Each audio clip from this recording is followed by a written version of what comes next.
Perdóname, ¿tu número de registro? 88 96 43. Giovanni Marisol. Sí.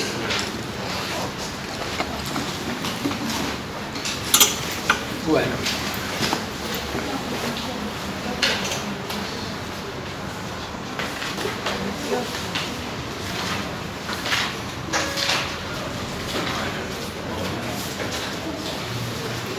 ¿Quienes quieran dar recuperatorio allá? ¿Nadie? ¿Está todo bien? ¿Todo liso? ¿Toda gente aprobada? ¿Feliz? Bueno. pero era recuperatorio. Arranquemos. No.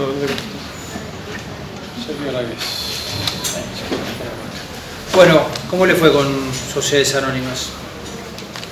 Sociedades de responsabilidad, perdón. Con la doctora Rossi, ¿bien? Sí. Bueno, hay un par de temitas, no sé cuál fue la profundidad que le dio la doctora, que me imagino que la hizo buena, pero bueno.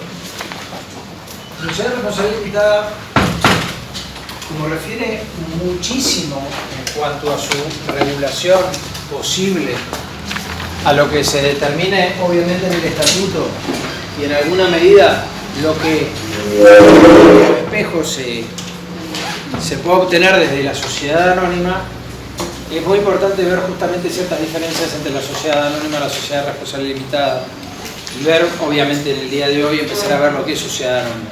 Pero hay un par de temas en sociedad de responsabilidad limitada que me gustaría mencionarlo, seguramente la doctora Rossi lo hizo, que es los pactos de incorporación de socios o los pactos de exclusión de socios y la posibilidad entonces de limitar la transmisibilidad de las cuotas sociales en este tipo societario. Es decir, es un tipo societario donde el elemento capital es el preponderante, ¿sí? Pero todavía me importa quiénes son mis socios, por lo cual hay distintas normas que se mencionan. Una de esas es la limitación del número de socios. ¿Por qué una SRL no puede tener 150 socios? Porque la ley dice que puede tener hasta 50. ¿Y por qué? Porque se piensa que si yo quiero hacer una SRL es porque medianamente quiero conocer a quienes van a ser socios conmigo. 50 eran. Hasta 50. 2 o más.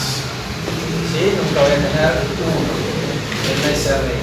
En la SRL, tengan presente entonces esta historia por la cual la incorporación de socios puede estar sujeta a cláusulas que limiten el ingreso de los mismos. Porque el principio es la libre transmisibilidad, pero las limitaciones estatutarias que están en el estatuto pueden ser tan fuertes que realmente significan una imposibilidad de acceso a personas sin el concurso, sin el acuerdo de los restantes socios.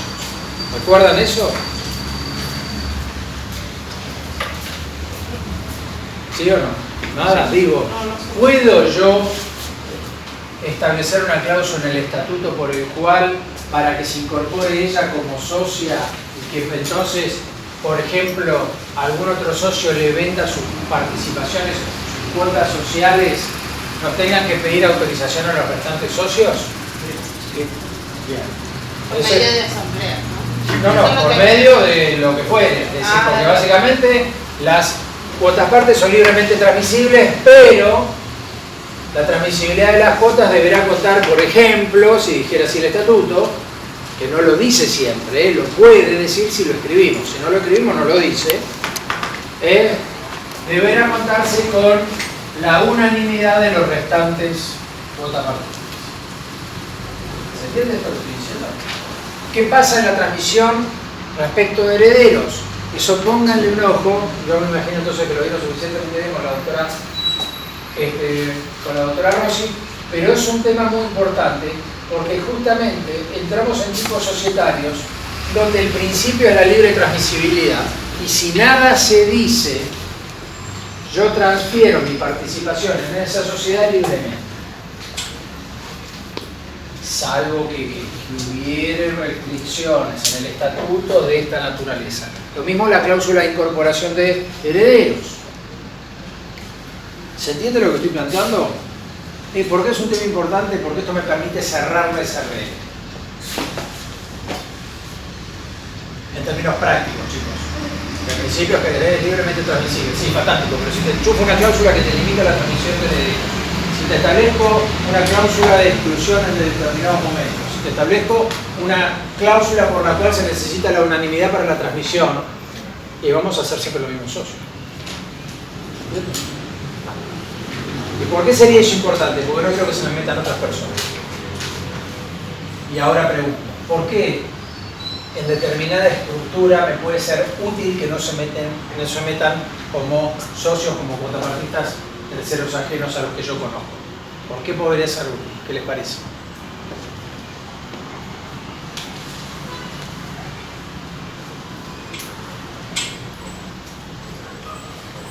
Por la formación ¿Formación de quién? que tengan esas personas y le pueden llevar la empresa por otro lado. A ver, esa última parte que vos estás diciendo, ¿por qué te podrían llevar la empresa por otro lado? De voto. Bueno, porque finalmente la primera y más importante de las consecuencias que se derivan de las sociedades es que quienes son titulares de participaciones en las mismas no solamente están esperando ganar plata eventualmente, sino que participan en la conformación de la voluntad social. Estas palabritas tan rocambolescas, tan así enredadas, lo único que quieren decir es, che, nosotros que somos los socios, no los administradores, no los gerentes en la SRL, somos los que determinamos la voluntad social. Los que decimos el balance está bien, el balance está mal, el administrador es fulano, el administrador es mengano. El gerente puede esto, el gerente puede aquello. ¿Vamos a estar en el día a día? Claramente que no, pero somos los que finalmente somos los dueños. No de las cosas de la entidad. La entidad es la dueña de sus cosas, de sus derechos, de sus activos y de sus pasivos. Pero los que determinamos la voluntad social, es decir, decimos para dónde va la sociedad, somos nosotros. Entonces, en este tipo societario es bastante práctico porque puede cerrar mucho.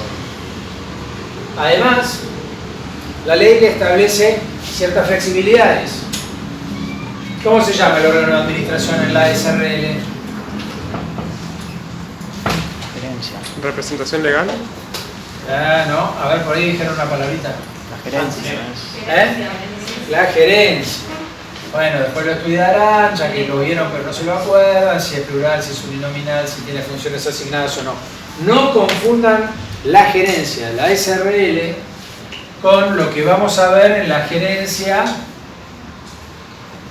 en la SA, porque antes vamos a tener la figura del directorio y por debajo de, como órgano de administración, y por debajo en la sociedad anónima como un mero empleado calificado. Y acá tengo que hacer una digresión que yo siempre tomo el trabajo de hacerla, que no sé en qué materia, sobre todo los administradores ven esto, no sé si en teoría de la organización o en cuál, que es la posible coincidencia de palabras que jurídicamente no van a significar lo mismo. Me explico. Ah, yo tengo un amigo que es gerente de ventas en tal empresa. ¿Eso quiere decir que el tipo es administrador del SRL? Puede ser que sí, puede ser que no.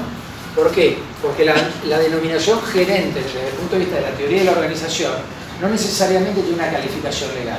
Y acá nosotros sí tenemos una calificación legal.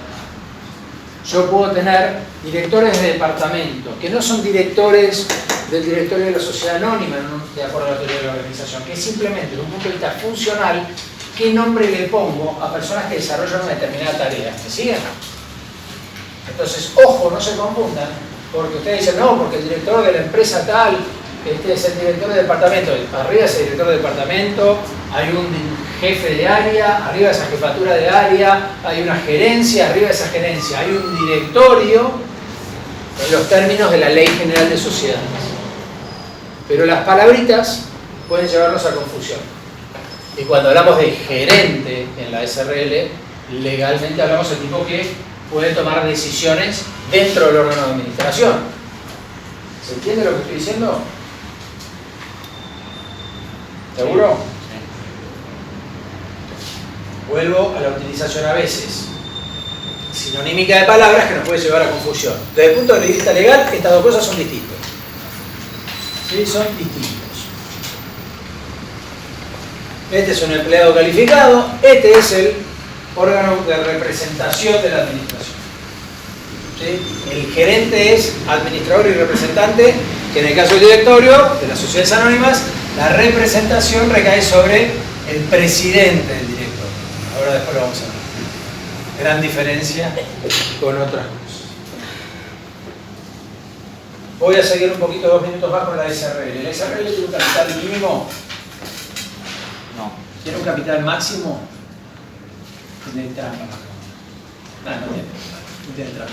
Había una cosa que decía 50 millones, ¿no?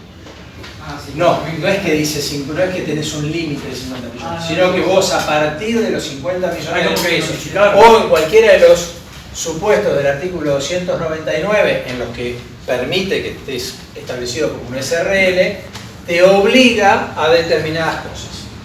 Te obliga a tener asamblea, te obliga a tener un órgano de administración plural, te obliga a tener un control externo, sea a través de una sindicatura.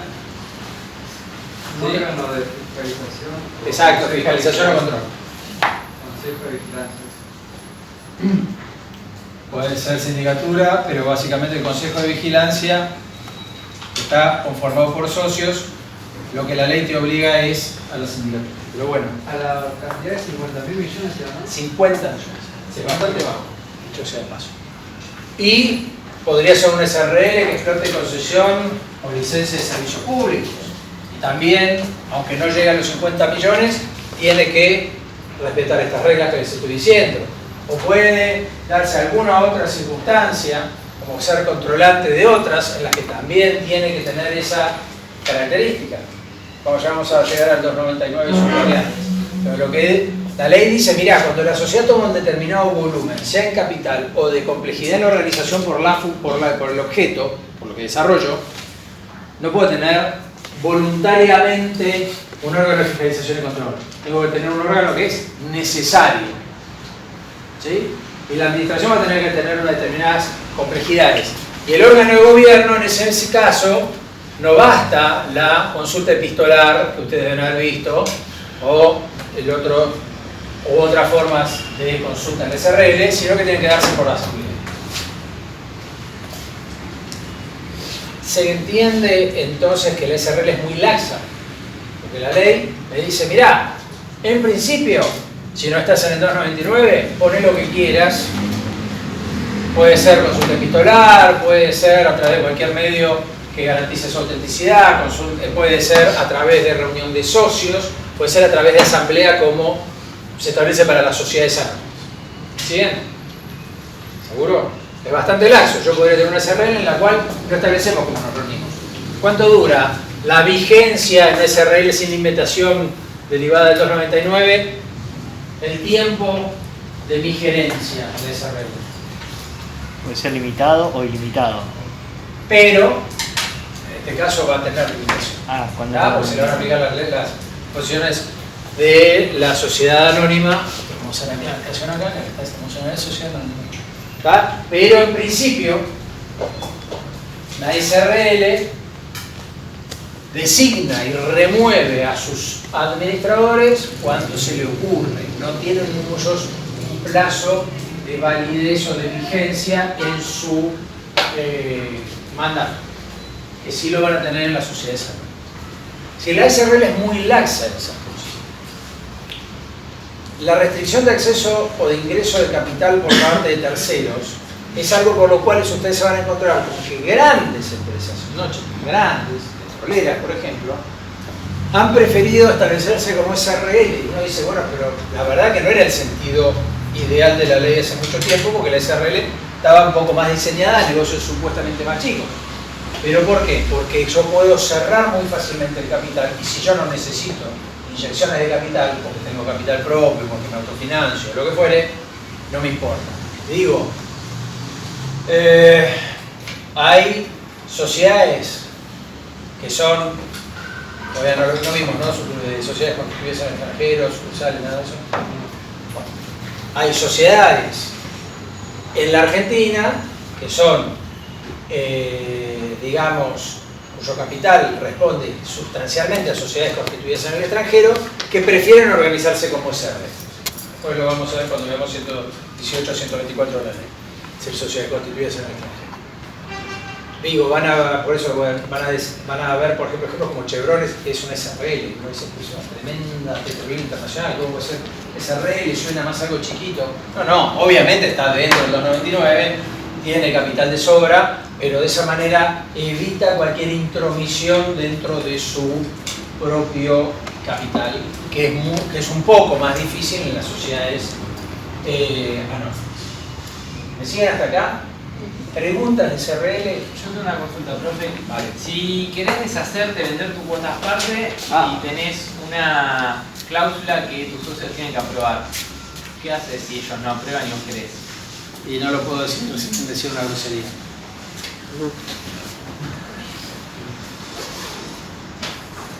Agua y ajo. Y ese es el mecanismo que adoptan para poder comprar ellos. Bueno, lo que pasa es que, claro, yo creo que les he insistido con esto y siempre les he venido insistiendo. ¿Pusiste tu nombre? Sí, perfecto. Sí. Entonces, digo, ese es el sentido por el cual yo les insisto, no sirven los estatutos, modelos, más allá de que hasta hoy propiamente, hasta los organismos de control muchas veces, o los organismos de contralor como la IGJ, los promueven. Chicos, un SRL es un traje a medida, entonces si yo me voy a meter en un lugar del cual no puedo salir, yo tengo que tener una cláusula de escape. En el estatuto, en esa circunstancia, tengo que prever entonces, por ejemplo, un derecho que me permita a mí obligar a que la sociedad o los socios me adquieran al valor correspondiente mi cuota, porque si no quedo atrapado como él dice. Y si soy una minoría, está recontra repleto la historia societaria argentina y la realidad argentina de sociedades que se traban y que quedan ahí. Supongamos que somos una sociedad de dos. ¿Puedo hacer una SRL de dos? Y no establecemos 50 y 50, supongamos. Bueno, y no establecemos reglas de solución de los conflictos que se puedan generar respecto a la toma de decisiones. Y llegamos a las decisiones donde estamos 50 y 50. ¿Y qué hacemos? Tiramos la moneda al aire, nos trompeamos dentro de un cuarto. ¿Cómo lo solucionamos?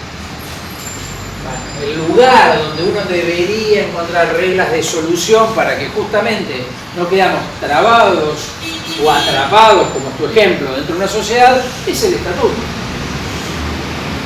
Entonces, no hay manera, porque el derecho de exclusión del socio opera, o mejor dicho, la posibilidad de la exclusión del socio opera no como un derecho a favor del mismo, sino como un derecho a favor de la sociedad. Salvo las sociedades anónimas, en todos los restantes tipos societarios existe la posibilidad de excluir un socio ante faltas graves que él cometa. Supongamos, él compite contra la sociedad, lo cual está prohibido. Entonces detectamos ello, nosotros lo sacamos de la sociedad porque obviamente está haciendo algo que está prohibido contra la sociedad. Podemos hacerlo. ¿En qué casos? En las SRL. ¿En una sociedad anónima podríamos hacerlo? No. Podríamos hacerle juicio a la juicio, otras cosas. Pero no lo podemos sacar de la sociedad. Entonces, la exclusión opera de acuerdo a la ley como un derecho de la sociedad o de los socios frente a un socio cumplidor, pero no opera, salvo que lo pactemos como una cláusula, como una vía de escape ante una situación de un socio que queda atrapado siendo una minoría, por ejemplo. ¿Se entiende lo que estoy explicando? Sí. Y ahí, insisto, chicos, uno está podrido de leer el estatuto modelo y ver que los conflictos societarios caen porque justamente no pensamos en esto.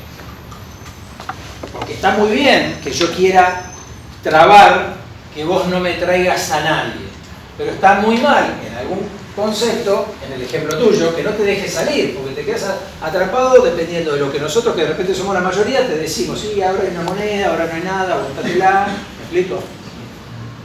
Y que tu incidencia en la sociedad se pase a ser nula. Sobre todo en un tipo societario donde lo que no se está buscando es el aportante de capital.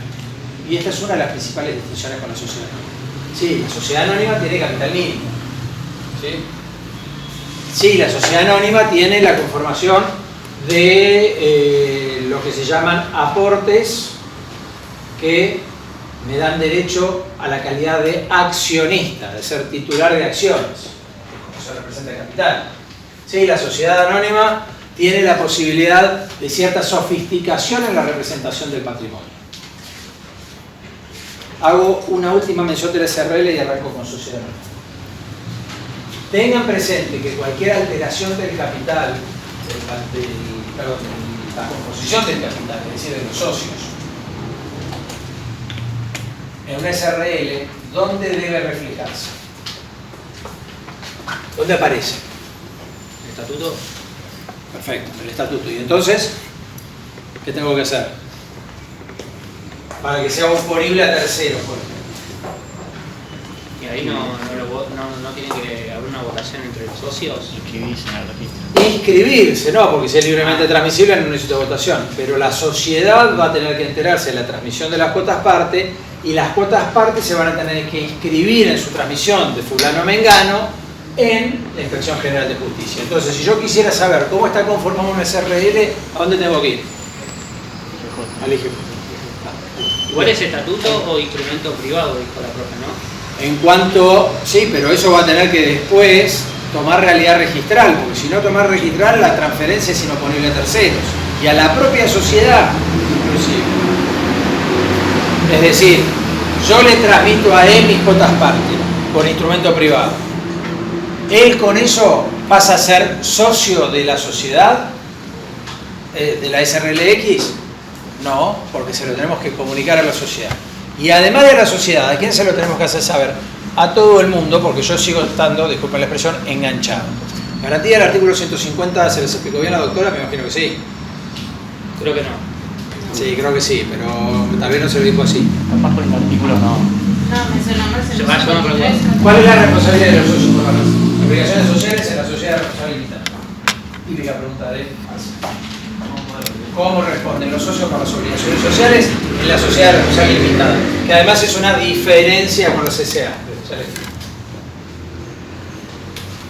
Digo, 150, chicos, agarren, 150, ¿qué dice?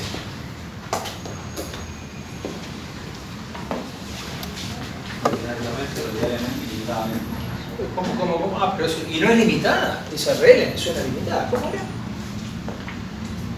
No estudien de a pedazos, chicos, porque les va a quedar bollando ahí algo con un asteroide. No lo van a integrar. No respondió. Los socios responden en la sociedad de responsabilidad limitada de forma limitada, como su nombre lo indica, hasta la integración del capital suscrito. Pero, dice la ley, sin perjuicio de la garantía del artículo 150, que ¿qué es lo que dice? A ver, ¿y cuál sería el incumplimiento de las obligaciones? No es por el incumplimiento de las obligaciones, porque si no, no tengo limitación. Pensemos desde el punto de vista lógico. Lee, artículo 150, ¿dónde lo hemos visto? Bueno, ¿alguien lo tiene por ahí a la mano? Yo acá lo tengo. Adelante. Dice, artículo 150. Los socios garantizan solidaria e ilimitadamente a los terceros la integración de los aportes. A ver, vamos a prestar atención a lo que dice ese artículo. Dice algo muy pauta. ¿Cuál es mi obligación de acuerdo al principio general? Yo digo que voy a poner 5, puse 5, termina mi responsabilidad, salvo lo que ella acaba de leer. Si él le había dicho que iba a poner 7 y no puso los 7, yo garantizo frente a terceros y además la doctrina dice frente a la sociedad la integración de los aportes suscriptos y no integrados por parte de él. Que no puso. Que en la sociedad anónima no es así.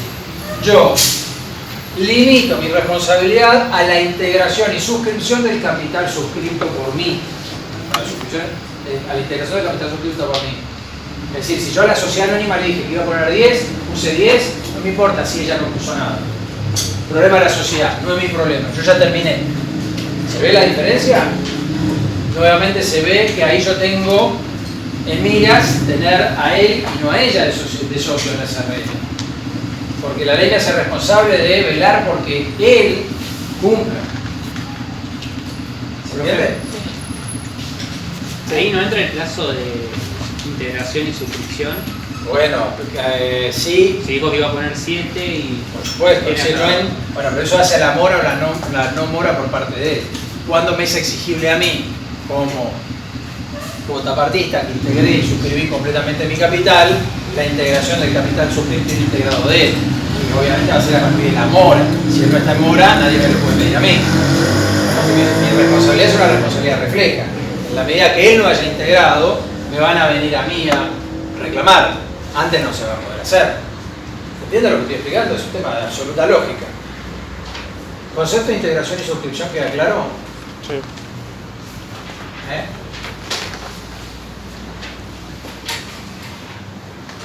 Una cosa es prometer, otra cosa es realizar. Viejo político argentino. Digo, una cosa es lo que yo me comprometo, y otra cosa es lo que efectivamente entrego. Una cosa es la suscripción y otra cosa es la integración. Recuerden que integración y suscripción en todo lo que no sea dinero es en un único acto. Mientras que si me comprometo a hacer un aporte en dinero, puedo integrar la suscripción hasta en un 25% en el momento de constitución o de aumento de capital y lo restante en un plazo máximo de 2 años. Puedo, dice la ley. Si mis socios me están diciendo, en esta tenemos que ponerla toda junta, la tenemos que poner toda junta. La ley dice puedo. ¿Eso qué es lo que da? Yo creo que ya lo charlamos en alguna oportunidad. La posibilidad de tener un ingreso de dinero en un 25% y tener como crédito lo restante desde un punto de vista contable. ¿Sí? ¿Entiendes? No es que no tengo ese capital lo tengo constituido por un 100, 25 más 75. ¿Tá? Y lo que vos me estás preguntando es, nadie me puede reclamar a mí el 75 que no lo integró, sino hasta el momento donde se le puede ser reclamado a él. Entonces, si el plazo de 2 años, el año y medio no me puede venir a tocar la puerta a mí para decir, che, es un SRL, esta es la garantía del artículo 150. Tiene que pasar el plazo. A partir de que pase el plazo, me pueden tocarle el hombro y me pueden decir, garantía del artículo 150. Y si somos 3 o más socios y, por ejemplo, no sé... A cualquiera, porque ella, ¿cómo es que dice la ley? Que garantizan solidaria e ilimitadamente. Entonces, le puedo pedir el todo a cualquiera. Por sorteo. ¿Qué sorteo? Nada. Porque se me ocurrió. Claro. Porque es más fácil cobrarle a ella que cobrarle a ella, por ejemplo. ¿Ah? ¿Se entiende esto? La garantía del artículo 150 de la CRL, algunos la confunden con lo que él empezó a decir. Está bien, estamos en el momento de meter la pata y confundirnos sin ningún problema, que es que no, es ilimitado. A ver, ¿qué es lo que es ilimitado? Pensemos 2 segunditos. La responsabilidad por la deuda, por la totalidad de cualquier deuda que tenga la SRL, no, por la integración de lo que él no puso. A ver, para ponerle un ejemplo práctico, porque si no, después me quedo con un cargo de conciencia. Si la sociedad está debiendo 100.000 y no los puede pagar, lo que le va a pasar a la sociedad es que va a quebrar. Y cuando quiebre la sociedad, alguien va a decir, che, ¿cuál era el capital de esta sociedad? Mira, esta sociedad tenía 20.000, pero hubo un señor que no puso 3.000. Bueno, que vengan los 3.000. ¿Quiénes lo van a poner? Los restantes socios. Y al primero que enganchemos, pondrá los 3.000. El primero, el segundo, el tercero, el que fuere, ¿correcto? Pero no la deuda de 100, ¿se entiende? Se limita el capital que tiene. Exactamente, al capital suscripto y no integrado por parte del socio que no suscribió e integró debidamente. Por eso es clave no hacerse matete con las palabras suscribir e integrar.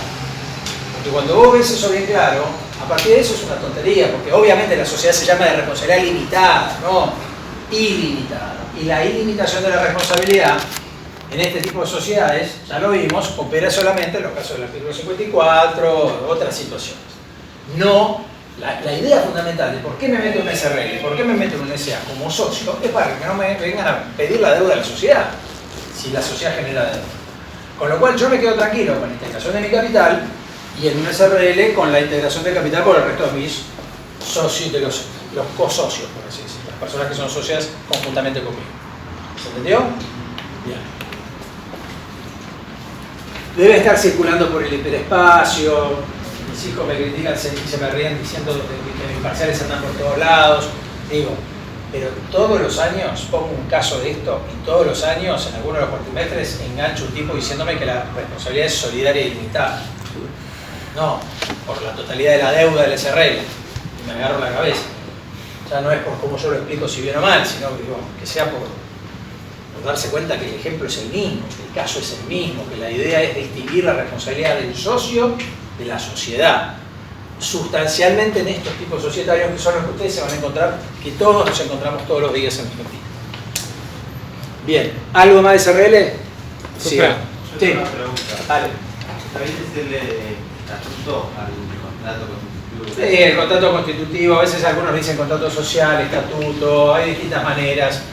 Hay una sola cosa que ustedes tienen que distinguir: cuando hay un reglamento adentro de un estatuto, que eso es otra cosa. Que generalmente te va a pasar con sociedades anónimas, te podría pasar con SRL y sí con sociedades más sofisticadas. El estatuto es lo que te hizo nacer la sociedad, por así decir, son las reglas básicas de la sociedad. Después puede haber reglamentos de ejercicio de cierto tipo de órganos. Entonces puede estar reglamentado cómo se reúne el directorio, más allá de lo que la ley, después les voy a explicar, que dice de cómo se establece, cómo se reúne el directorio. Te doy un ejemplo, no sé, me voy un poquito más para adelante, pero creo que se va a entender. El directorio es el órgano de administración en las sociedades anónimas. Y el directorio tiene, por mandato de la ley, una obligación de reunirse periódicamente, con una periodicidad no inferior a 3 meses. Por ley, a diferencia de la agencia que no le dice nada, ¿sí? Y refleja, ojo, en el 299 lo que dice el directorio, los directores no pueden no verse las caras nunca, sino que mínimamente, una vez cada 3 meses se tienen que reunir, a tomar mate, a charlar, pero a cumplir la regularidad que le fija la ley. ¿Podemos establecer un reglamento que dice que los directores se tienen que reunir cada 15 días? Sí. ¿Y podemos establecer dónde se van a reunir, de qué manera se van a reunir, qué funciones van a... Sí. ¿Me explico? ¿Eso es el estatuto? No, estás reglamentando dentro del directorio. ¿Dónde me voy a encontrar con el reglamento? O adentro del estatuto o como anexo de mí. ¿Lo voy a poder tener, por así decirlo, lo voy a poder encontrar? Claro, sí, en los papeles va a estar. Bien. Profe, Adelante. una consulta, entonces, de SRL, todas las cuotas son iguales, entonces no puede haber Exactamente, perfecta pregunta. Gran diferencia con sociedades anónimas. Después, no sé si no está en el campo, pero hay un cuadrito de comparativa de SRL y SA cerrada que siempre es muy práctico. Todas las cuotas son iguales entre sí. No es que la cuota de ella vale más que la mía o la cuota de ella me da más derechos que la mía. Acá vamos a hablar de las acciones, ¿sí? Pueden ser ordinarias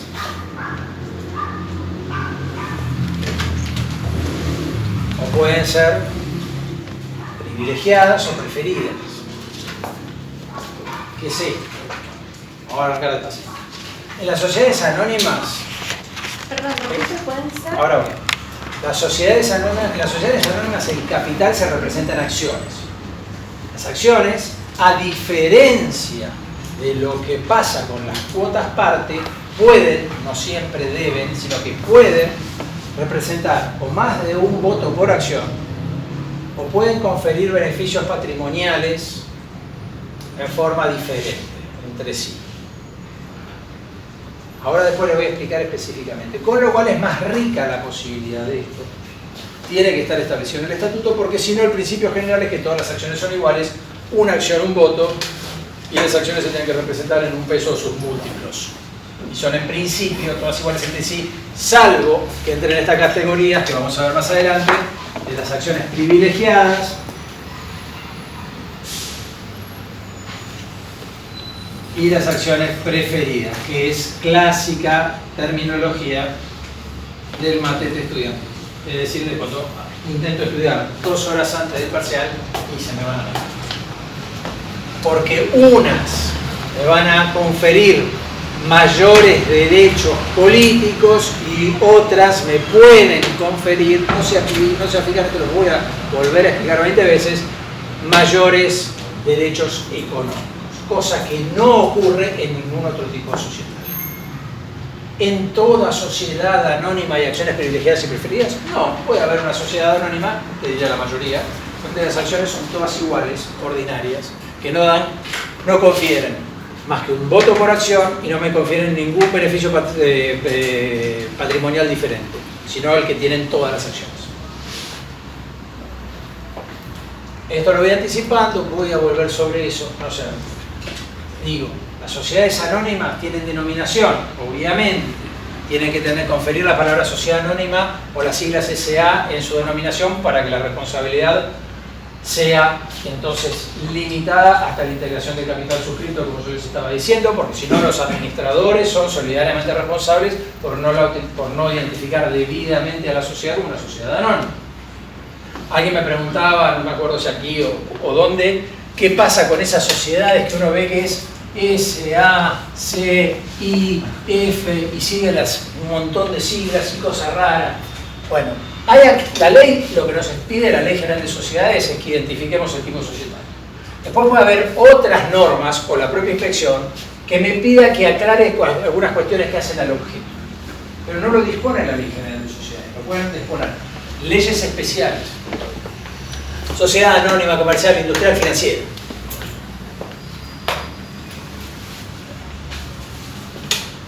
Que lo que me está dando la idea es que el objeto tiene determinadas características.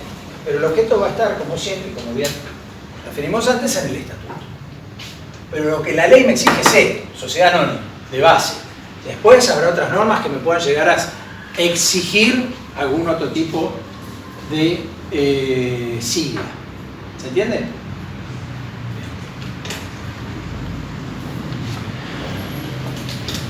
La sociedad se constituye por instrumento público, es decir, en principio por escritura pública. La Constitución. Puede haber sociedades que se constituyan por este instrumento público que no sea escritura pública, sí, sociedades del Estado pueden llegar a establecerse por disposición administrativa del propio Estado, porque también son instrumentos públicos. Las sociedades anónimas obviamente se registran en el registro de sociedades de la jurisdicción correspondiente y ahora en el Registro Nacional de Sociedades por Acciones. ¿Qué? Pasamos a sociedades anónimas. Arrancamos hace un rato de sociedades anónimas. Perdón, si Yo seguí. no puedo haber sido yo, que a veces vengo con una energía un poco fuerte. Digo, terminamos con la pregunta, creo que tuya, de SRL, y ahí arrancamos en sociedades anónimas. Dijimos que las sociedades anónimas son aquellas en donde el capital se representa en acciones, ¿sí? Las acciones corresponden a un peso o sus múltiplos, que las acciones pueden tener entonces distintas características en cuanto a que pueden llegar a ser ordinarias o privilegiadas o preferidas, de las que vamos a volver a hablar, quédense tranquilos, que la sociedad anónima tiene en su denominación social el requisito legal de las siglas SA o de las palabras sociedad anónima para identificar correctamente la misma, que quienes administren o representen a esta entidad y no hagan presente la sigla o las palabras sociedad anónima responden en forma solidaria y limitadamente por las consecuencias de ello. Criterio general de todas las sociedades, ¿sí? No estoy diciendo nada nuevo. Que los socios, que se llaman accionistas, que son los titulares de acciones, pueden suscribir e integrar el capital en acto único en todas aquellas obligaciones de dar, que no sean las obligaciones de dar suma de dinero, en las que pueden suscribir e integrar en documentos distintos de la misma moneda que tiene el capital. También acá estamos hablando de obligaciones de dar, no se puede establecer obligaciones de hacer. Si hubiera obligaciones de hacer, se van a ver como las llamadas prestaciones accesorias, que las vamos a ver más adelante cuando veamos bonos y no acciones. Es decir, yo no puedo aportar un hacer a una sociedad, puedo aportar un dar. Una marca, una patente, un auto, un inmueble, un crédito, plata, por decirlo. ¿Está? ¿Se ve esto? Como les decía, se constituye por instrumento público y la ley les habla de una cosa absolutamente inútil, que yo le voy a decir, sáltenla, y ahora les explico por qué. Yo jamás vi una, tengo 30 años de abogado, jamás vi una. Que son los mecanismos de constitución de la sociedad. Cuando ustedes leen el articulado, van a encontrar un montón de artículos que les hablan de un mecanismo de constitución que se llama de suscripción pública. Es decir, la sociedad anónima se constituye por acto único o por suscripción pública. Por acto único es, nos juntamos, fuimos al escribano, establecimos las condiciones de esa sociedad, su objeto, quiénes son los socios, los aportes, todo lo que ustedes ya conocen, la escribimos y se terminó. Para eso, mínimamente, tuvimos que decir que el capital era mínimamente 100.000 pesos. Mínimamente, que periódicamente se reajusta, se debería estar reajustando porque estamos muy abajo. Fíjense que barato es hacer una sociedad anónima en el sentido de lo único que tengo que hacer es poner 25.000 pesos. ¿Tá? Porque el otro 75 lo tengo que, o lo puedo poner en plazo hasta 2 años. Por eso no es complicado, caro hacer una sociedad anónima, más allá de los costos notariales, registrales o lo que fuere, pero lo sustancial es que es fácil hasta ahí. Siendo tan fácil, no tiene sentido lo que yo les voy a contar ahora, que se los cuento así de cortito y salten los artículos por este mecanismo de suscripción pública. La ley prevé todo un mecanismo por el cual puedo invitar a la gente a ofertar a ofertar aportes para constituir una sociedad, que tiene todo un montón de complejidades de cuándo se hace, de cómo se hace, qué pasa si no llegamos a juntar el capital. ¿Me siguen? Que obviamente la conclusión es que si no llegamos, que la sociedad no existe, devuelve el capital. Digo, cuando yo tengo una sociedad que la puedo hacer tan barata, lo que hago la hago y después si necesito más plata, aumento el capital, no me complico. Con lo que en términos prácticos, yo jamás vivo. La tienen en la ley, la tienen en la ley. Entonces no se hagan matete cuando vaya al mecanismo de suscripción pública, porque entre otras cosas no se la voy a tomar. Y además nunca van a haber una, no es que no se las vaya a tomar porque sea bueno, sino porque nunca van a haber una. Porque hoy en la Argentina ese mecanismo no tiene sentido de ser. Es más, tampoco tendría sentido ser, aun cuando yo quisiera constituir una gran sociedad para después someterlo a la oferta pública. Porque siempre, tanto en un mecanismo, el de constitución por suscripción pública, como cuando yo quiero llevar a la oferta pública una sociedad ya constituida, yo tengo que pasar siempre por el tamiz, ya no solamente de la Inspección General de Justicia, sino de la Comisión Nacional de Valores, que es la que me va a autorizar o no a hacer oferta de mi capital. Yo creo que yo se los comenté en algunas oportunidades, para aquellos que no les haya quedado claro, digo, hay una clasificación de sociedades anónimas encerradas y abiertas. No es que unas son las chiquitas y otras son las grandes, sino que las sociedades abiertas son justamente las que hacen oferta pública en bolsas o mercados de su capital o de su deuda. Los que van a las bolsas, los que cotizan sus acciones, los que cotizan sus certificados de deuda, los que van a pedir plata, para decirlo al oeste.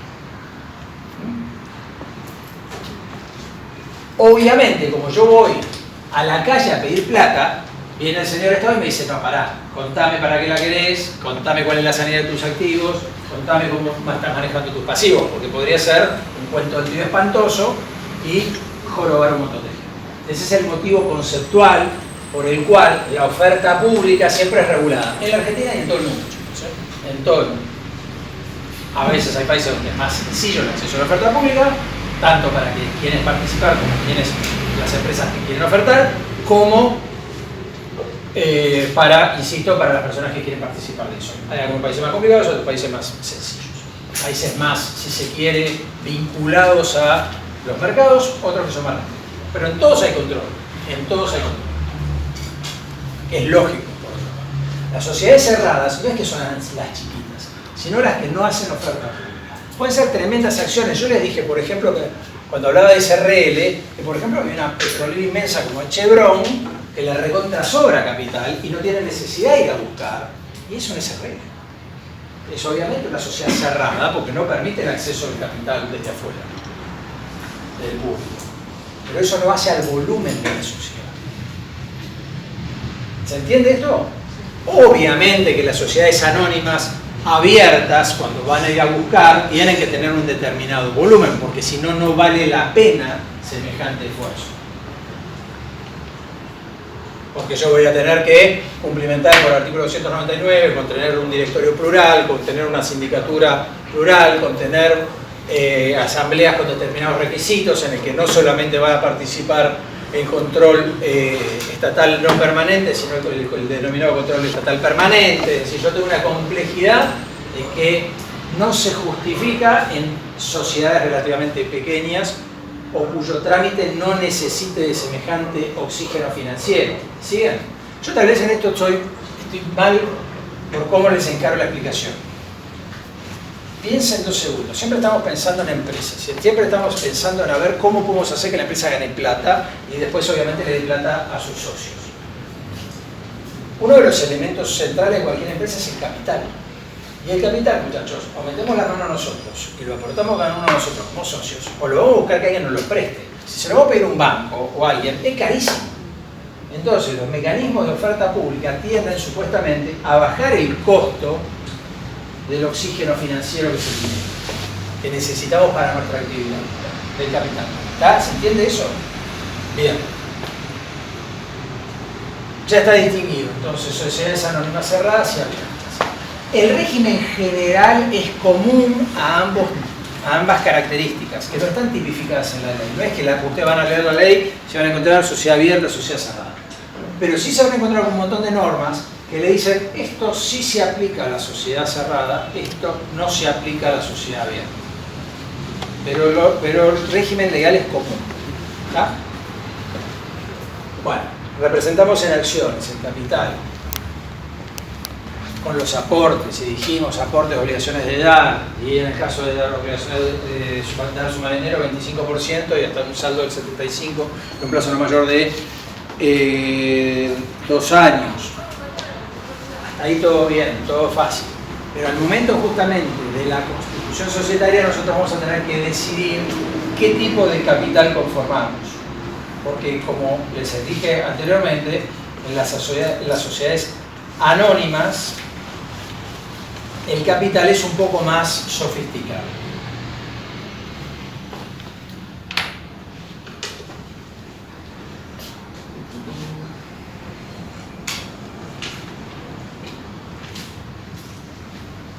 Estoy buscando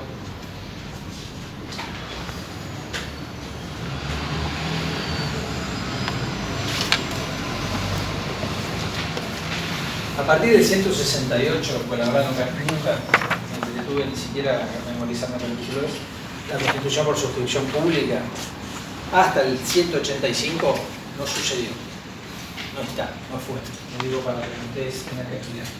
Es lo que les estoy diciendo, que la Constitución por suscripción pública salte. Es lo que les acabo de explicar, el que le interesa lo ve, pero, y si vuelvo a insistir, es un mecanismo que en la Argentina, para la constitución societaria, prácticamente no se usa. Bueno,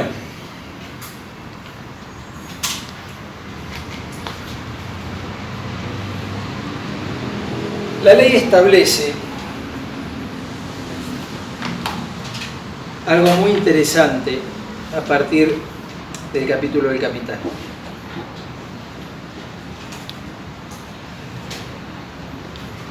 Que es las reglas generales que son bastante comunes con la sociedad responsable limitada respecto del aporte de dar y el aporte de dar suma de dinero. Pero la ley también nos da algo muy interesante a tener en cuenta. Si yo aumento el capital por $1 en una SRL, ¿qué estoy haciendo? Modificando el estatuto y por tanto tengo que hacer toda una modificación del estatuto. En el que la IGJ va a volver a mirar el estatuto y va a tener que volver a tener la conformidad del IGJ para hacerlo. Cuando yo aumento el capital en una sociedad anónima hasta el quíntuplo, es decir, hasta 5 veces, no necesito conformidad administrativa, dice la ley, siempre hablando en términos difíciles. ¿Qué es esto de conformidad administrativa? Que obviamente se lo tengo que comunicar al IGJ, que obviamente va a quedar volcado como capital estatutario, es decir, capital de la sociedad, pero no le tengo que pedir permiso, se lo comunico y nada más. No es que lo revise y me dice, bueno, listo, te lo apruebo. Hasta 5 veces, por ejemplo, de 100 nos pasamos a 500. Alguien me puede preguntar, bueno, y después de 500, ¿puedo pasar a 2.500.000? No.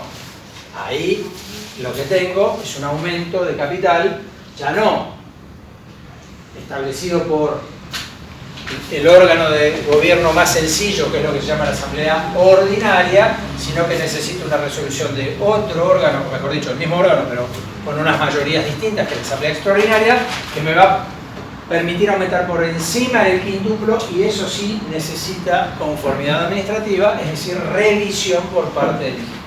¿Me siguen? Sí. Consulta. ¿Por qué hay una manera de alcanzar? Por los motivos que la sociedad necesito plata. ¿Por qué? Porque si yo tengo este capital de 100, el giro va a estar muy limitado. Entonces yo puedo necesitar que los socios me digan, che, miren muchachos, necesitamos hacer inversiones por 5 millones de pesos.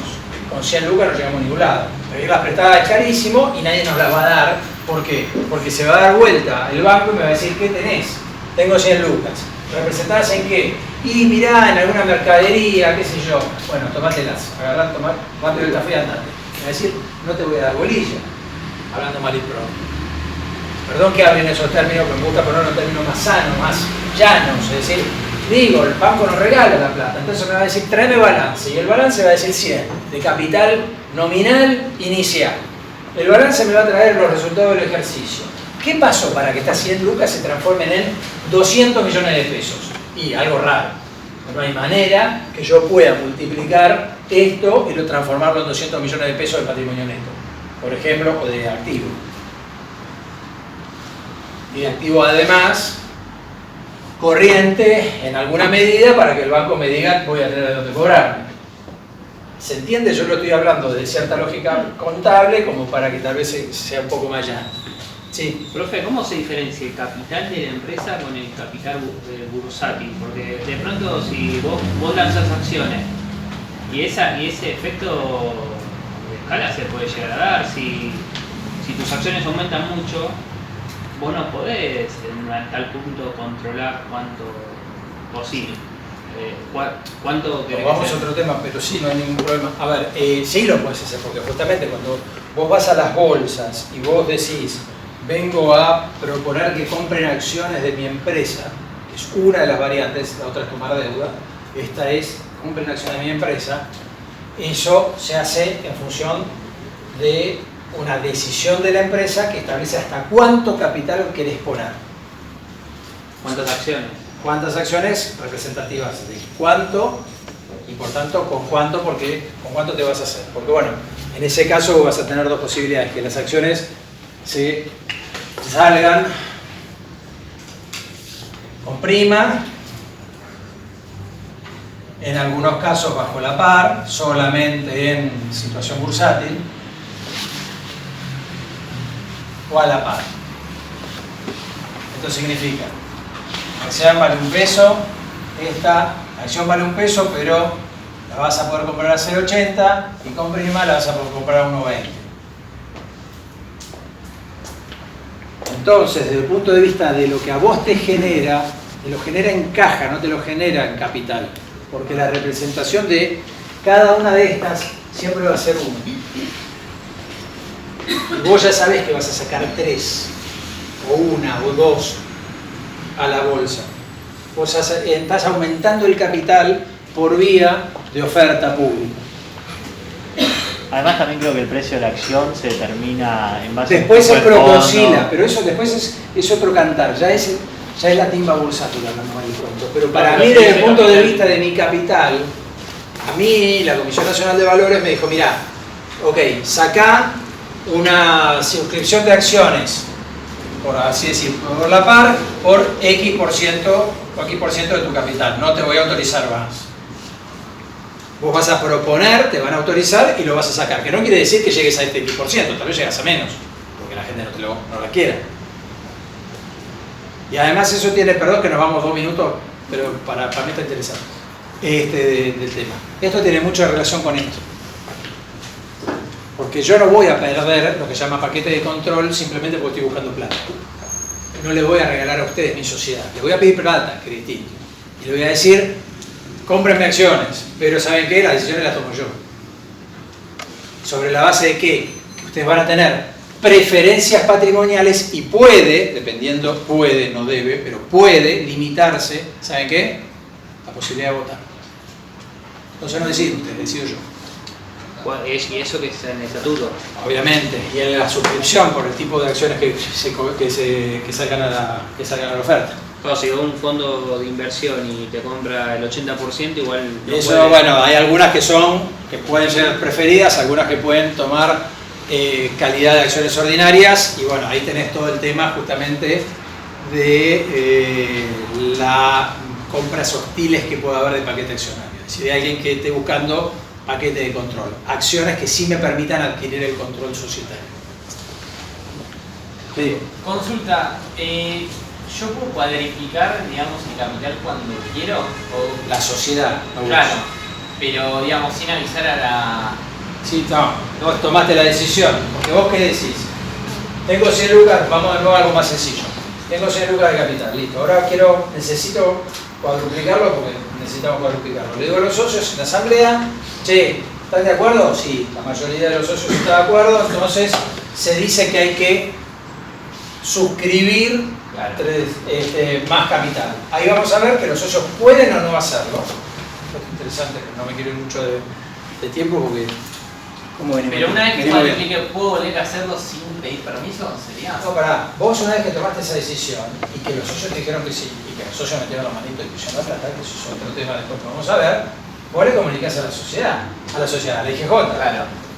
Por asamblea de fecha tal se decidió el incremento del capital de 100 a tanto y de acuerdo a lo que resulta de la integración y suscripción de los socios, subimos el capital a tanto. Vos lo que no puedes hacer es aumentar el capital si no está completamente integrada a las suscripciones anteriores. ¿Se entiende esto último que dije? Vos no podés aumentar el capital si no tenés completamente integrada las suscripciones anteriores. Porque si no estás inflando el globo. Nuevamente, aquello del globo societario, de darle aire y no darle contenido. Sí, la consulta es, ¿y si yo quiero volver a cuadriplicarlo? Vas a tener que aumentar el capital sobre la base no de una asamblea ordinaria, sino sobre una base de una asamblea extraordinaria que, como producido de la misma, el mecanismo va a ser medio parecido, pero le vas a tener que pedir conformidad administrativa al IGJ, es decir, la IGJ va a revisar ese aumento de capital, pero te lo va a aprobar y te lo inscribís. Claro, no pero uno tiene que pedir una vez que pasás el quíntuple de tu capital original. Exactamente. No del capital que vas a Lo que pasa es que cuando vos reexpresaste el capital por una decisión de asamblea extraordinaria, eso lo que te va a permitir es tener un nuevo capital para otro nuevo quíntuple. Ah, por eso, o sea, yo, ponele mañana hacemos 400 lucas. Vos decidís mañana... aumentar el capital por asamblea extraordinaria y llevás el capital a 1 millón. Sí. A partir de ahí vos podrías llevarlo a 5 millones por decisión de asamblea ordinaria. Sin pedir conformidad administrativa. Claro. La conformidad administrativa, para ponerlo en términos prácticos, es que la IGJ revise justamente tanto la decisión de aumento como cómo se desarrolló. Claro. La integración y la suscripción. De la otra manera, lo controla solamente la sociedad, en la ordinaria, es decir, hasta el quíntuple. Claro. Porque esa frasecita que todos repetimos de memoria, la sociedad puede aumentar el capital hasta el quíntuple sin necesidad de nueva conformidad administrativa, la repetimos todos. ¿Y qué es eso de conformidad administrativa? Esto de título. Bueno.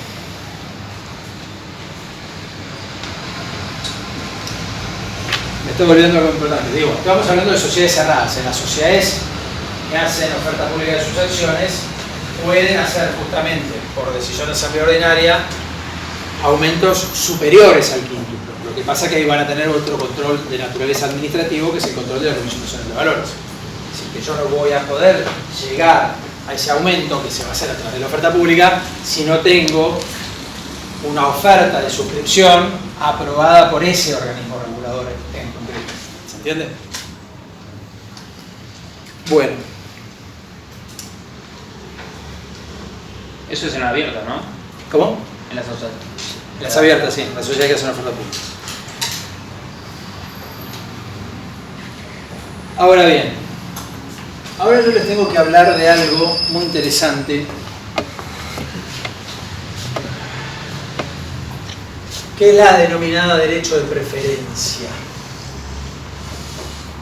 Derecho a crecer, derecho de suscripción preferente, que va de la mano de esto del aumento del capital. Dijimos, vamos a llevar dentro del quíntuple el aumento del capital. ¿Eso significa que le pongo una pistola en la cabeza a él y le digo dame la plata, que es socio, o a ella? No, si me dicen, ¿sabes qué? La mayoría habrá decidido lo que habrá decidido, pero yo no tengo plata o no quiero ponerla. ¿Qué es lo que eso genera? Genera determinar quién puede suscribir ese capital. Es decir, quién puede decir yo pongo plata para tener esas acciones. ¿Me siguen? La ley habla en principio de lo que se llama derecho de suscripción preferente,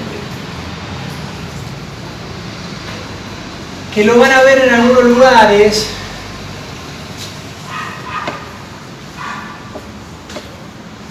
como referido ambiguamente como derecho de preferencia. Y el derecho de preferencia es más amplio.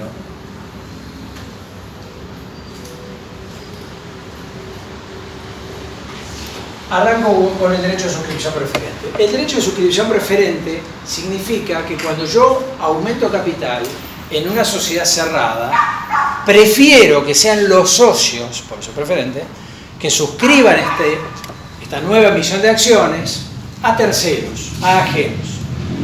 Malo conocido que bueno por conocer.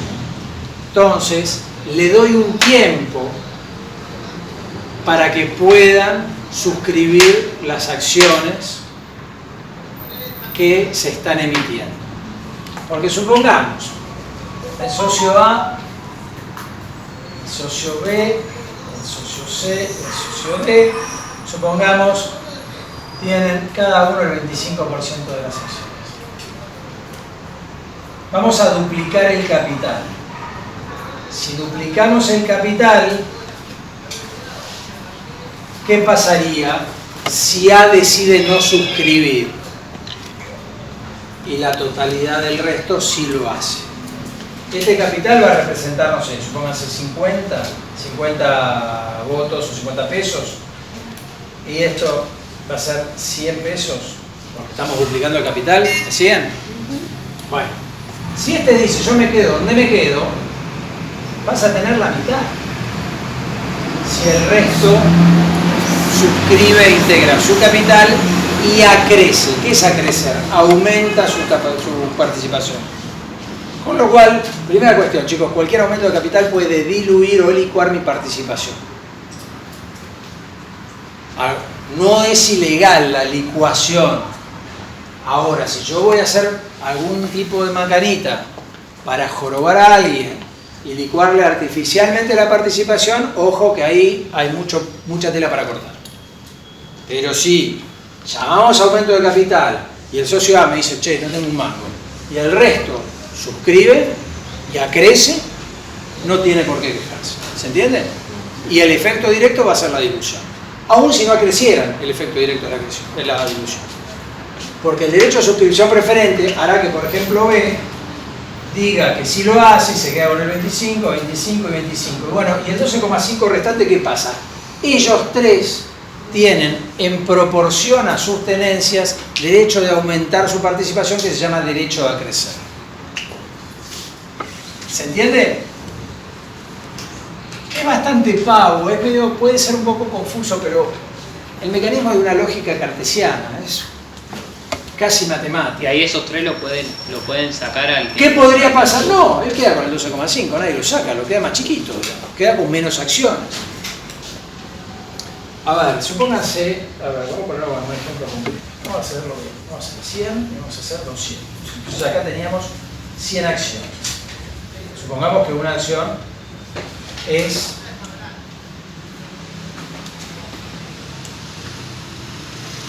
la forma de representación del capital acá, 100 acciones. Acá, en nuestro primer ejemplo, este señor tenía 25 acciones, este tenía 25 acciones, este tenía 25 acciones, este tenía 25 acciones. Acá no es que no tiene 25 acciones, sigue teniendo 25 acciones, pero este tiene 50. ¿Se entiende?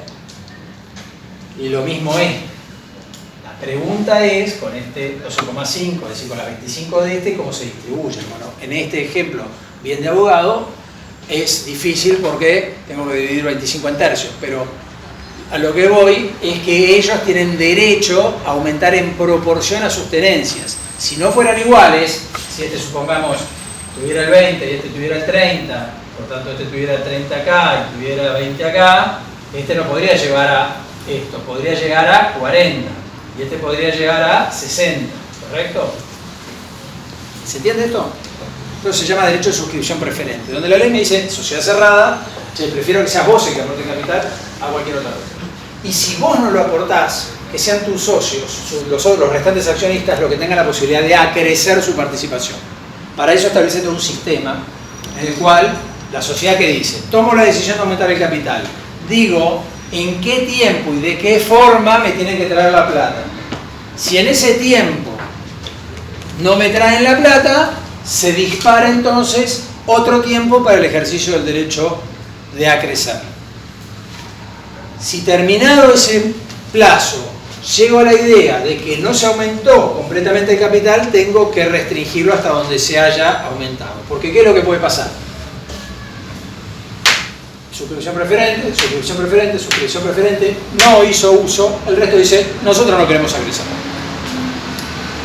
Entonces, cuando sumemos 50, 50, 50, 150 y 25, 175, no llegamos a 200. Vamos a tener que limitar esto a 175.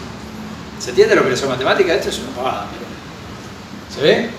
Así opera el derecho a suscripción preferente y el derecho a acrecer en las sociedades cerradas. Y es lo que la Ley General de Sociedades le va a decir. Este principio también aplica de manera similar en la sociedad responsable limitada. Tal vez lo vieron. Algo comentó, pero era cuando con el tema de las cuotas, como uno El aumento del capital de las cuotas, exactamente. Cuando se muere, con el tema del heredero también, ¿no? Bueno, ahí es distinto en el hecho de justamente las cláusulas que permiten justamente al heredero retirarse o las cláusulas de incorporación de heredero. Una cláusula. Pero a lo que voy es que si yo aumento el capital en una SRL tengo que respetar el mismo principio. El principio por el cual los cuotapartistas tienen derecho a suscripción preferente en proporción a sus tenencias y pueden acrecer ante la no suscripción de otro cuotapartista en proporción a sus tenencias. ¿Se entiende? O sea, vos también podés determinar que no entre un heredero, pero que si se muere uno de los socios, esas participaciones sociales, repartirlas conforme Exactamente, Okay. exactamente, exactamente. Pero vuelvo a que cuando vos estás aumentando capital, el derecho de suscripción preferente aparece. Y esto es establecido por la ley. No lo puedo dejar de lado en sociedades cerradas, en sociedades abiertas sí. No lo puedo dejar de lado en sociedad responsable limitada. No, por eso, y hay otra cuestión que se llama el derecho de compra preferente, que la gente suele confundir. Este es un derecho que no surge de la ley, sino que solamente puede operar si estatutariamente lo previmos. Eso significa que no estamos aumentando capital. Él viene un día y me dice quiero vender las acciones. Las acciones son libremente transmisibles. Las cláusulas pueden restringir pero no limitar la transferencia accionaria y aún en sociedades cerradas las disposiciones que traben o limiten son mucho menos fuertes, mucho menos intensas que en la sociedad responsable limitada. En una sociedad anónima no podemos decir que ella para vender sus acciones nos tiene que pedir permiso a todos. No podemos decirlo. No podemos decirle que hay una cláusula de incorporación de herederos. No podemos decirlo. Las pocas cosas que podemos decir en las sociedades anónimas es que si él quiere vender sus acciones en una sociedad anónima cerrada, primero nos tiene que dar la chance a nosotros, que somos accionistas también, de comprarlas. Por el mismo principio de que la sociedad todavía tiene un elemento de que más lo conoce antes que volvamos a conocer. Se dispara de una persona, tiene que tener un mecanismo estatutariamente establecido de una manera similar al que establece la ley. Es decir, él tiene que venir y decir, che, viene un tercero que me las quiere comprar a este precio y en estas condiciones. Tienen 30 días para igualar esto. Lo igualan, listo, se las llevan. ¿En qué proporción? En la proporción de cada tenencia de los distintos accionistas que puedan ejercer ese derecho. ¿Hay alguien que no lo hace? ¿Puede acrecer? Puede acrecer. ¿En qué condiciones? Si lo previó con una cláusula en el estatuto. Si no está en el estatuto, no existe. ¿Se entiende? Entonces la gente se hace matete con el derecho de preferencia, porque la ley le habla del derecho de preferencia. La ley en realidad le habla del derecho de suscripción preferente. Esta situación yo se las pongo porque es muy práctica, justamente para evitar conflictos en las sociedades anónimas con aquel capital minoritario que se quiere ir y le vende las acciones a cualquiera. Un competidor, a cualquiera. Entonces yo, que pensaba encontrar en la sociedad, me la encuentro a ella. Y no es lo mismo. ¿Por qué? Porque el tipo me bartoleó, disculpen la expresión, las acciones y se las dio por 3 pesos a ella. Y yo qué le puedo decir, nada, porque las sociedades anónimas, en principio es la libre transmisibilidad, salvo que yo le diga, bueno, che, mirá, vos querés venderla, pero primero me las ofreces a nosotros. No confundan estas circunstancias con una cuarta posibilidad que se llama, derecho de receso, que lo vamos a ver más adelante, 244 de la Ley General de Sociedades, y que habla de circunstancias taxativamente determinadas en la ley, en las cuales un accionista puede retirarse de la sociedad y que le sea repagado su capital. Pero son circunstancias taxativas que prevé la ley. No es porque a él se le da la gana o él está realmente enojado porque le hacemos vacío y no le damos bolilla y es un accionista minoritario. Se joroba igual que en la situación que me preguntó hace un rato, si no le damos salida.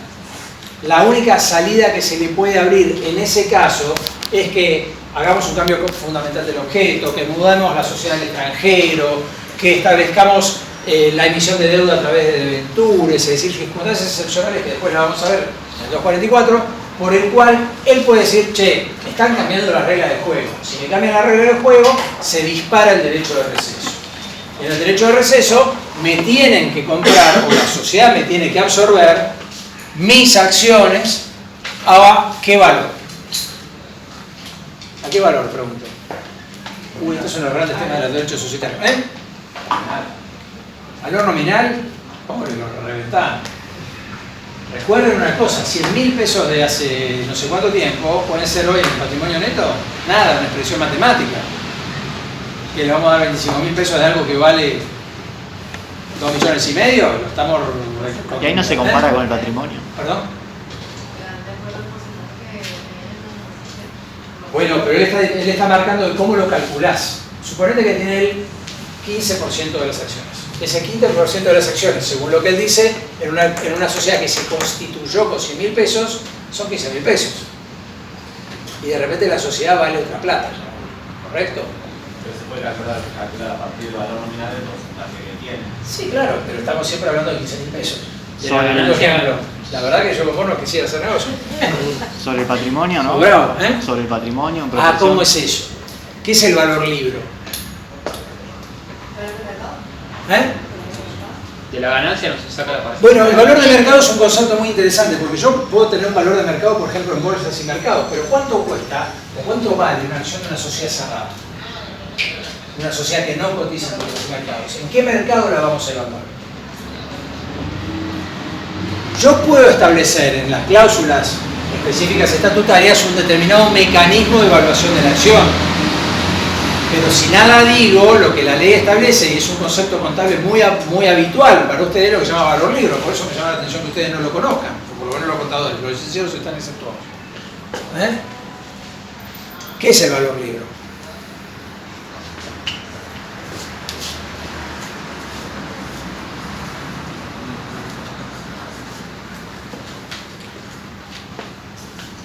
¿Me entienden la letra?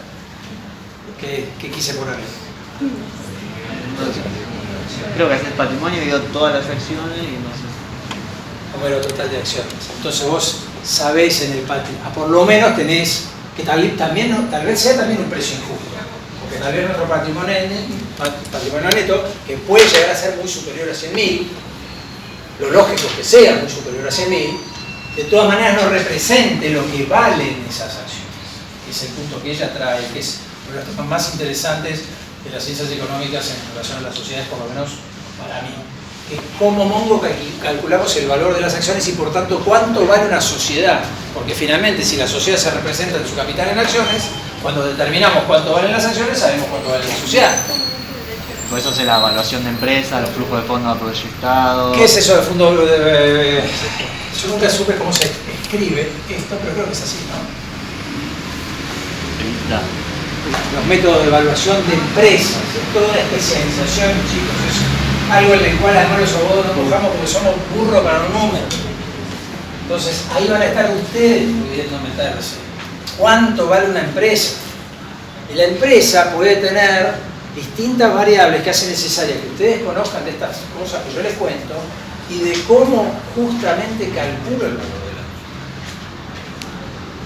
Si yo lo que tomo, por ejemplo, es lo que vende la empresa en un determinado lapso de tiempo, ¿le tomo o no le tomo los costos en ese lapso de tiempo? ¿Lo tomo solamente sobre activos corrientes o si también me fijo en activos no corrientes? Yo lo comparo con otra acción de Si otra lo empresa. comparo con otras, exactamente. Es decir, el tema es interesantísimo desde el punto de vista de las ciencias económicas. Y además es riquísimo desde el punto de vista económico, porque si hay algo que alguien quiere saber cuando está en la situación del señor, es cuánto vale la acción. A ver, si yo voy, ella dijo muy bien hace un rato, al mercado de borradores usados, que existirá, alguien me dirá lo que vale un borrador, pero cuando en una sociedad cerrada, que no está en bolsas y mercados, sino en un determinado mercado, me explico en el sentido de la transacción de bienes y servicios que haga, ¿cómo hago para que me haga cuánto vale? Y si al señor no pusimos ningún método en el estatuto de determinación del valor del derecho de receso, al señor se va a ir con el valor de libro como precio, porque la ley le dice, flaco, yo no tengo otra solución, si ustedes no lo previeron en el estatuto, yo creo que te tengo que dar el valor de libro. Y los dividendos, ni hablar, ¿no? Bueno, eso es otro tema. A ver, lo bueno tuyo es que me tirás todos temas que no tienen nada que ver con la clase de hoy, pero son temazos. No, en serio te lo digo, los temas son buenísimos. No, digo, cuando vos renunciás a un trabajo... No, porque hay parte de algo que es muy importante. La acción a mí me da derechos políticos y económicos, ¿correcto? Me da derecho a votar y me da derecho de cobrar. ¿El de qué es lo que voy a cobrar? Le voy a cobrar lo que se llama el dividendo. El dividendo es la ganancia líquida que tiene la sociedad, que se denomina utilidad, y la decisión fundamental del órgano de gobierno de distribuir esa ganancia líquida llamada utilidad. Por eso no confundan resultado, ganancia, utilidad y dividendo, porque son conceptos jurídicos y económicamente distintos. Y el dividendo solamente resulta exigible si proviene de balances aprobados. No hay dividendos futuros, en las sociedades cerradas los dividendos anticipados están prohibidos, 24 de la Ley General de Sociedades. Yo creo que ya se los comenté. Por favor, chicos, nada de contabilidad creativa porque Don Come se quiere ir, es octubre, se quiere alquilar la casa Punta del Este. Será otra cuenta la que le inventan, pero no le pueden inventar una cuenta de dividendos anticipados porque van presos. Porque la ley dice así de grande no se puede. ¿Está? El dividendo, que es lo que él trae, es el producido, el fruto de la acción. Entonces, si yo no tengo dividendos liquidados y a mí me están pagando el valor de la acción, Fuiste.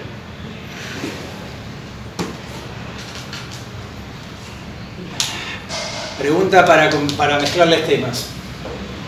Si yo soy soltero, tengo acciones, que son mías porque soy soltero, y me caso, y hay dividendos, ¿cómo son los dividendos?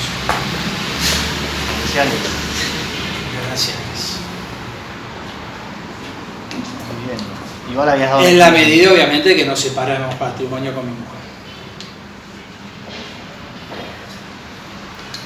¿Está? No es una cuestión menor. Nada menor. ¿Qué son los resultados no asignados, ya que vos dijiste el tema? ¿Verdad? ¿Resultado no asignado? No tengo idea. Cuando lo reinvertís, o sea, no lo distribuís, lo dejás ahí en el patrimonio. Digamos. Es decir, cuando vos vas a presentar el balance, vos tenés que decir activo, pasivo, patrimonio neto, estado de resultados. Y vos decís en un determinado momento, decís, pero esto no está en el activo y no está en el pasivo, ¿es así? ¿Dónde está el resultado no asignado? ¿Eh? Las reservas son legales o facultativas. ¿Recuerdan ustedes? Es decir, la ley nos obliga a conservar cierta parte del patrimonio de la empresa en lo que se llaman reservas legales. Y además nos dice, si querés, podés hacer un canuto. Reserva facultativa. ¿Pero es una reserva facultativa? Porque la reserva facultativa es activo o pasivo. ¿Eh? Está en el patrimonio neto, que es activo menos pasivo. ¿Está bien? No me estás intentando esquivar la pregunta. Digo, la reserva, a ver, es un activo que yo tengo por eventuales contingencias, y no es una contingencia, porque si no lo tendría determinado como una contingencia que sea su pasivo. Con lo cual, contingencia, reserva, está claro, pero resultado no asignado en la típica discusión, y que seguramente en teoría contable o en alguna materia contable va a decir, no, decirle a tu profesor de derecho que no sabe nada, y va a tener razón. Pero en la famosa discusión donde esto te lo termina decidiendo un abogado y que te dice la Inspección General de Justicia, no podés colgar resultados no asignados más de un ejercicio, porque o lo pones en contingencia o me lo pones en reserva facultativa. No me lo podés dejar en el aire. Y muchas veces es el comodín contable y también es el comodín práctico, porque a veces se le va parte del stock por ahí. O utilizo parte del stock por ahí. Digo, el resultado no asignado, ¿me lo van a liquidar acá? No. ¿Se entiende? Siguiendo temas que nos vamos por las ramas, pero me parecen súper interesantes. El señor me compra las acciones, no hay ningún problema, no se ejerce derecho de compra preferente, qué sé yo. ¿Me compró la acción o me compró también los dividendos no liquidados y los resultados no asignados?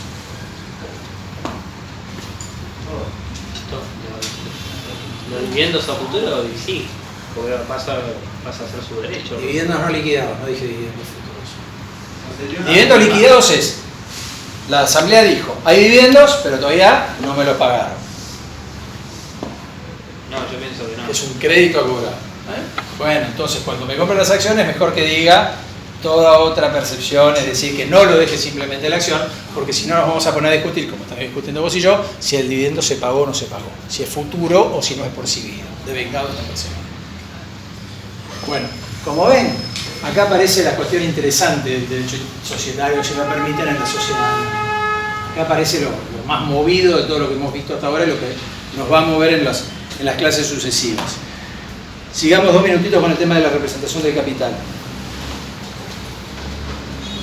El artículo 189 dice que debe respetarse la proporción de cada accionista en la capitalización de reservas y otros fondos especiales inscritos en el balance, en el pago de dividendos por acciones, en el procedimientos similares por los que debe entregarse acciones integradas. Esto lo que está diciendo es un poco lo mismo que esto. Che, vamos a mantener el principio por el cual.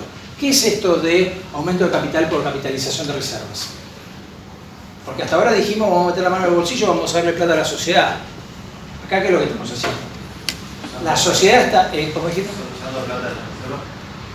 Es decir, vos ya tenés reservas de libre disponibilidad, es decir, reservas que no están afectadas a las reservas legales, y vos asambleariamente, reunión de socios, decís, con esto, en vez de darle plata, le vamos a dar acciones. Porque esto nos permite aumentar el capital. ¿Se entiende?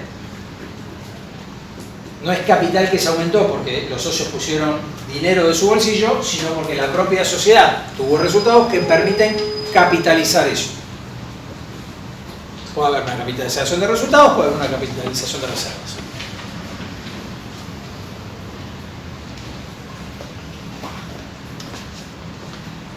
¿Se ve? Este es el principio de mantener más o menos las mismas reglas dentro de la sociedad cerrada.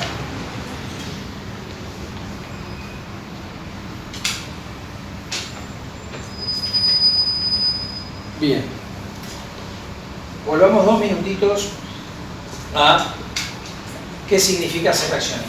Ser accionista significa ser dueño de un pedacito de la sociedad, una porción de la sociedad, y por tanto tener derecho de naturaleza económica y derecho de naturaleza política.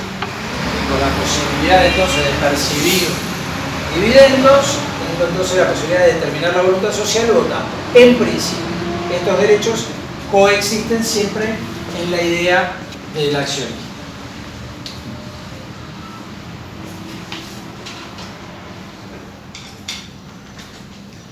Por tanto, el carácter de accionista es la consecuencia de mi aporte. Y yo tuve que verificar el aporte tanto en la suscripción como en la integración. ¿Qué pasa si suscribo y no integro completamente? Y se produce el plazo legal por el cual debería haber integrado y no lo he hecho. Pasaron los 2 años, para decirlo más fácil. ¿Se pueden desplazar? A ver cómo sería todo eso. No, creo que lo vimos un par de clases atrás, pero me parece que entre los demás socios se puede...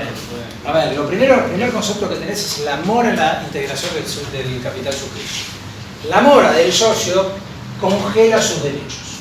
De movida, vos no podés votar, de movida vos no podés dar la mano y te den plata. ¿Está? Así es fácil. La mora es, quedaste primero congelado. Y después, por ser una sociedad de capital, va a permitir en principio la ejecutabilidad de la acción, porque la participación accionaria es un activo libremente transmisible. Puede haber un derecho de compra preferente en caso de ejecución, puede haber un derecho de toma de esas acciones y por tanto reducción de capital por la propia sociedad si el estatuto lo estableció. ¿Se entiende? Y lo que hago es, como bien dice él, desplazar al socio de su condición porque finalmente no ha cumplido con su obligación, que es la integración del capital suscrito. ¿Tengo que devolver el dinero, por ejemplo? ¿Por qué le vas a tener que devolver el dinero? No le vas a tener que devolver nada. Es más, hasta vos tenés como sociedad el derecho de reclamar los daños y perjuicios, porque vos te viste privado de un capital que necesitabas. Te obliga a veces a reducir capital, digo, te genera un problemita. Bien. ¿Lo puede integrar en cuotas? Sí, por supuesto. Siempre dentro con el lapso máximo de 2 años.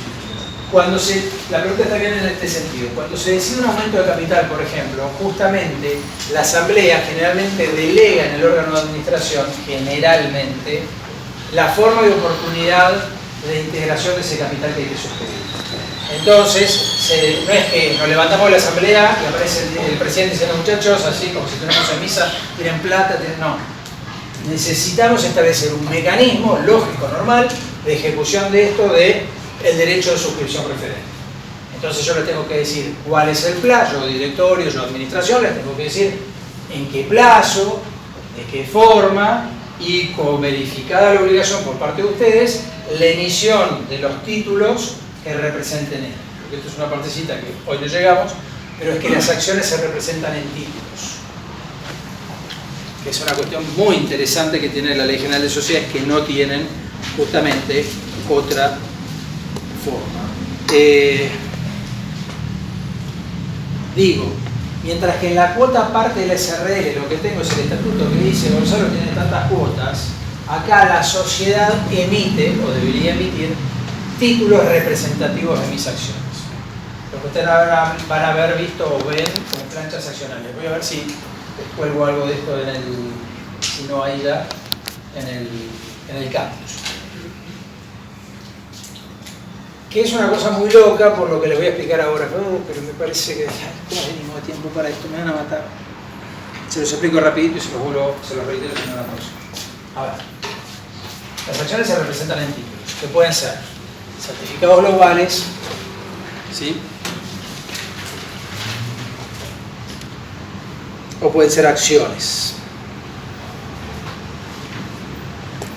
En las sociedades que cotizar en bolsa o en mercados me pueden dar una constancia, por llaman certificados globales, de todas las acciones que tengo. En las sociedades, algunas que cotizan en bolsa u otras cerradas, las acciones se representan en títulos que se denominan cartulares. Es una plancha con determinadas características físicas en la que a ustedes les dicen, mira, acá está lo que representa que vos sos accionista. Y por sobre todas las cosas, se sigue con el artículo 213 de la Ley General de Sociedades, que es el libro de registro de acciones, donde se anotan todas y cada una de las acciones que ha emitido la empresa, los títulos o planchas que se emitieron y los derechos que comportan.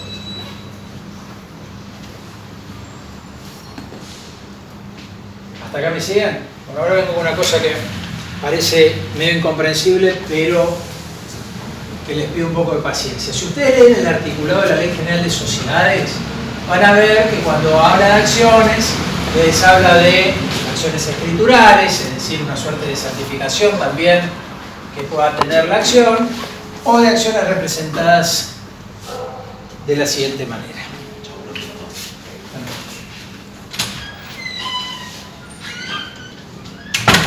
Esto le dice la ley. Rosata.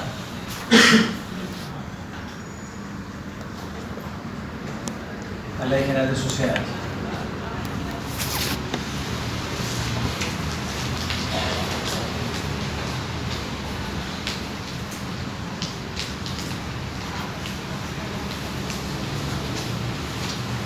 Pero la ley 24.587, creo, de la normatividad de las acciones, dice que las acciones tienen que ser nominativas, no endosables.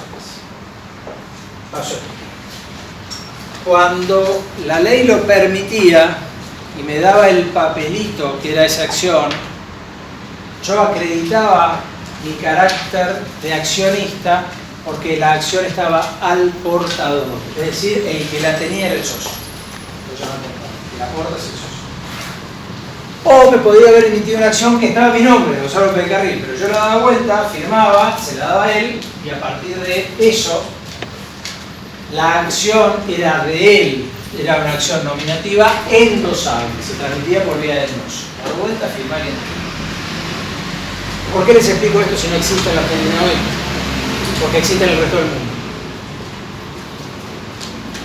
Y las acciones nominativas hoy solamente pueden emitirse como no endosables, es decir, que salgan a mi nombre, que digan mi nombre. Alguien puede decir, ¿y por qué se llama sociedad anónima? Porque de todas maneras, este libro, que es donde se registran las acciones, no es de acceso público, es de la sociedad.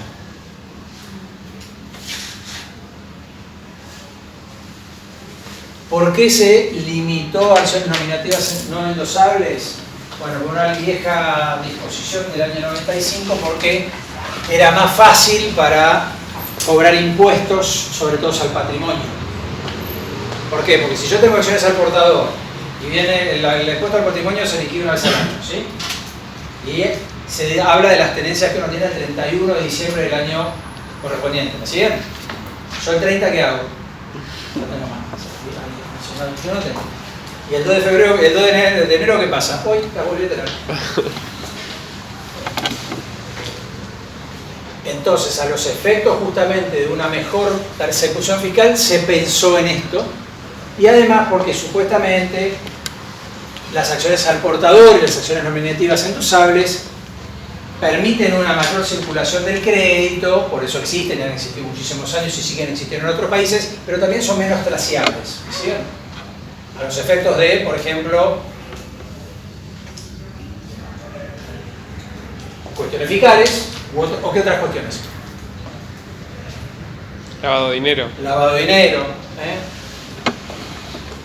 lavado de dinero de activos, usos, si se quiere, ilícitos. Entonces, no es que están prohibidas en el resto del mundo. En la Argentina, la ley 24.587 de nominatividad de las acciones, dice las únicas acciones pueden ser o escriturales, que son esos certificados que dicen mi nombre, o nominativas no endosables. Con lo cual esto pierde cualquier importancia, porque lo que tiene importancia es este librito, que dice quiénes son los accionistas. Y cuando yo le transmito a él mi acción, puedo hacerlo por vía de sesión, hacemos un contratito, che, te vendo, me lo compra, papá, se lo tengo que comunicar a la sociedad y dice, déjate de usarlo, te pasa tal. Y lo que vale es lo que dice el libro. ¿A quiénes saben quién va a llevar ese libro en las sociedades cerradas, pequeñas, generalmente o medianas? Ustedes. Ustedes no hay presupuesto para que lo llevemos nosotros o alguien canchero en llevar estos libros. Pero vamos a ver un poquito más en detalle.